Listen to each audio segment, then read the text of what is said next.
L'actualité hors de nos frontières nous mène au Mali avec Maïmouna Ndiaye. Nous parlons de ces 21 villageois qui ont été tués par une organisation terroriste à Djigui Bombou. C'est cela. Exactement, Nata. L'attaque a eu lieu dans la région de Bandiagara, dans le centre Mali, par le groupe de soutien à l'islam et aux musulmans d'Al-Qaïda. Selon la RFI, le bilan est provisoire. C'était au cours d'un mariage, plus exactement. 21 corps ont été découverts, des personnes égorgées, plusieurs disparus sont aussi dénombrés selon les dernières informations.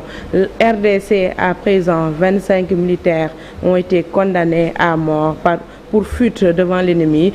C'est un de leurs avocats qui donne l'information. Ces militaires de nationalité congolaise auraient fui lors des récents combats contre les rebelles du M23 condamnés à mort dans l'est de la République démocratique du Congo. Cela fait suite donc à un procès qui a duré une journée entière. Ils sont au total 31 prévenus, parmi eux 27 militaires et 4 femmes civiles, épouses de militaires.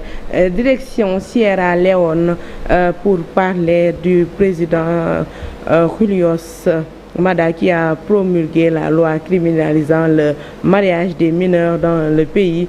Cette loi prévoit des peines de prison d'au moins 15 ans et des amendes allant jusqu'à 2000 €.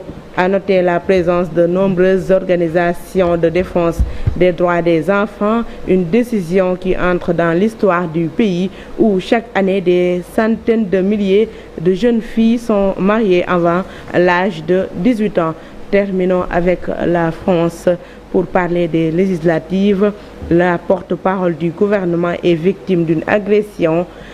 Priska Teveno et son équipe ont déclaré avoir subi une agression lors d'une opération de collage d'affiches électorales dans la soirée du mercredi.